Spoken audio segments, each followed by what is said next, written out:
Hello बच्चों। Question में पूछा गया है find force F required to keep the system in equilibrium. The dimension of systems are given.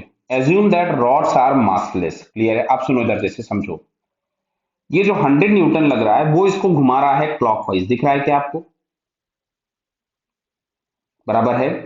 अच्छा, ये जो एफ लगा हुआ है ये भी क्लॉकवाइज ही घुमा रहा है। तो भाई दोनों अगर क्लॉकवाइज घुमा रहे होंगे तो टॉर्क तो जीरो नहीं हो सकता। क्लियर? यानी टॉर्क को जीरो होने के लिए जो भी हमारे पास फोर्स लगना चाहिए वो इधर लगना चाहिए कहीं पर, जो रिक्वायर्ड फोर्स है, यानी समथिंग टाइम्स आई कैप के लॉन्ग होना चाहिए। क्लियर है? अब सुनते जाना बात को ध्यान से।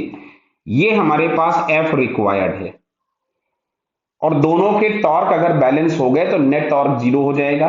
अच्छा, ये जो एफ रिक्वायर्ड हम लोगों ने लगाया, अब क्या दिख रहा है? ये इसको इधर घुमा रहा होगा। मैं भी एक्सप्लेन करूंगा आपको और आप समझो।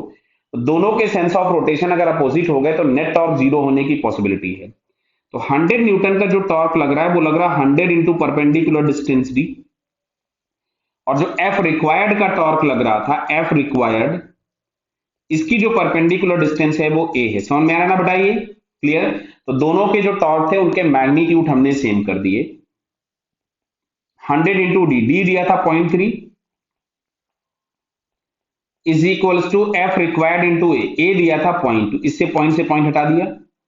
यहां से जो एफ रिक्वायर्ड आ रहा है उसका मैग्नीट्यूड आ रहा है 150 न्यूटन। कितना आ रहा है? 150 न्यूटन। अब ध्यान से सुनो, हम लोगों को ये वाला जो फोर्स मिल रहा है, देखो मैं लिख रहा हूं यहां से, एफ रिक्वायर्ड को अगर मैं वेक्टर फॉर्म में लिखता तो ये मिलता मैं 150 आई क्या, बिकॉज ये एक्ट हो रहा है एक्स एक्सिस के लॉन्ग। लेकिन सुनो, बहुत ध्यान से समझना। अच्छा, एक वेक्टर मान लो ये दिया है कोई भी ए। अच्छा, तो इधर की तरफ में अगर मेरे को इस वेक्टर को लिखना होगा तो मैं क्या लिखूंगा? क्या मैं माइनस ए लिखूंगा? समझ रहे हो बात को? समझ रहे हैं आप लोग? अगर ये वेक्टर ए दिया गया है और मेरे को इस वेक्टर को इस डायरेक्शन में लिखना है तो मैं माइनस ए लिखूंगा। तो आपको जो इस डायरेक्शन में एफ लिखना होगा, बेटा बात को समझना ध्यान से। तो ये जो मैं एफ लिखूंगा, क्या मैं इसको माइनस ऑफ एफ रिक्वायर्ड लिखूंगा? और एफ रिक्वायर्ड हमारे पास कितना था? 150। ये हो जाएगा माइनस ऑफ 150 आई कैप। मेरी बात शायद आप लोग समझ गए होंगे, अभी आपको इस एग्जांपल से शायद बात समझ में आई होगी अभी। तो F required is equal to, हम लोगों के पास था 150 आई कैप, बट जो हमसे एफ पूछा गया था वो एफ रिक्वायर्ड का उल्टा दिया हुआ डायरेक्शन में। तो फिलहाल यहां से हम लोग आंसर लगाएंगे थर्ड वाला। क्लियर है?